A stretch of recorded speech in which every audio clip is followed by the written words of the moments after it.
Paz y bien, querido hermano y hermana en Cristo. Para este día, 27 de octubre, la Iglesia nos propone el Evangelio tomado de San Lucas, capítulo 13, versículos 22 al 30. En aquel tiempo Jesús iba enseñando por ciudades y pueblos, mientras se encaminaba a Jerusalén. Alguien le preguntó: «Señor, ¿es verdad que son pocos los que se salvan?».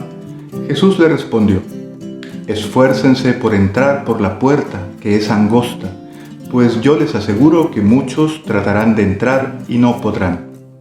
Cuando el dueño de la casa se levante de la mesa y cierre la puerta, ustedes se quedarán afuera y se pondrán a tocar la puerta diciendo: Señor, ábrenos. Pero él le responderá: no sé quiénes son ustedes». Entonces le dirán con insistencia: «Hemos comido y bebido contigo, y tú has enseñado en nuestras plazas». Pero él replicará: «Yo les aseguro que no sé quiénes son ustedes. Apártense de mí, todos ustedes los que hacen el mal». Entonces llorarán ustedes y se desesperarán cuando vean a Abraham, a Isaac, a Jacob y a todos los profetas en el reino de Dios, y ustedes se vean echados fuera. Vendrán muchos del oriente y del poniente, del norte y del sur, y participarán en el banquete del reino de Dios. Pues los que ahora son los últimos serán los primeros, y los que ahora son los primeros serán los últimos». Palabra del Señor. Gloria a ti, Señor Jesús. El Evangelio de este día comienza diciéndonos que Jesús va de camino hacia Jerusalén, y mientras recorre este camino, uno le pregunta si es verdad que son pocos los que se salvan. Recordemos que los judíos del tiempo de Jesús estaban convencidos de que ellos eran los salvados porque pertenecían al pueblo de Dios, porque conocían su voluntad. Y asimismo, en el tiempo de Jesús, existía un grupo apocalíptico que decía que eran pocos los que se salvaban.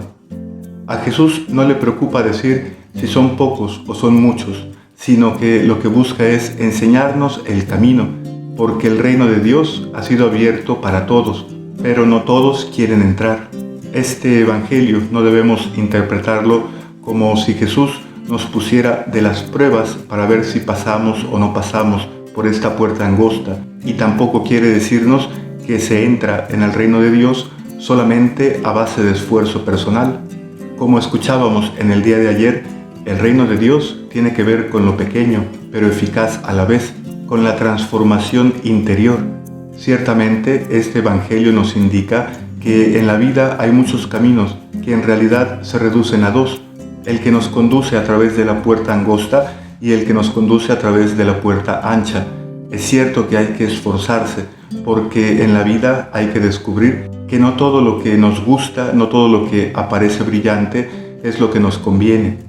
El esfuerzo está en dirigir la mirada hacia Dios, en querer escuchar su palabra y en dejarnos guiar, es decir, en dejarnos salvar por Él.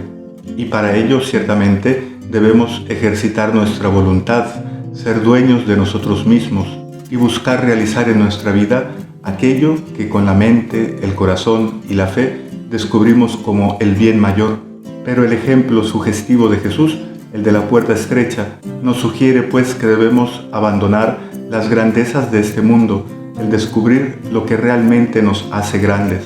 Por ejemplo, Jesús en este Evangelio nos dice que los personajes grandes del Antiguo Testamento, que no llegaron a conocerlo, que no fueron obviamente cristianos, también aprendieron a pasar por esta puerta estrecha, se hicieron pequeños, supieron mirar hacia los pobres, hacia los necesitados, y a lo mejor muchos de ellos, hasta sin saberlo, cumplieron la voluntad de Dios, estaban en sintonía con Él más que a lo mejor otros que vivían escrupulosamente las normas de la ley. El peligro de caer en esta lógica de pensamiento, también para nosotros los cristianos, es latente, sobre todo cuando llegamos a creer que pertenecemos al reino de Dios, o más bien que el reino de Dios nos pertenece, que nosotros podemos entrar libremente por pertenecer a la Iglesia como institución aquí en la tierra. Y es cierto que la Iglesia es un instrumento predilecto de salvación que Dios ofrece a todos los hombres, pero es necesario que cada uno en nuestra vida cristiana descubramos lo que es esencial, es decir, qué es lo que realmente nos hace pertenecer al reino de Dios, a la familia de Dios, qué es eso que realmente nos hace ser reconocidos por el Padre del Cielo como hijos suyos. Todos los medios de salvación que Dios nos ofrece a través de su iglesia, lo que buscan es que nosotros aprendamos a tener el corazón de Dios, a obrar como Él. La oración, los sacramentos, todo ello nos debe en primer lugar enseñar a mirar hacia Dios en cada situación, pero después de haber mirado hacia Dios, aprender y descubrir hacia dónde Dios mira.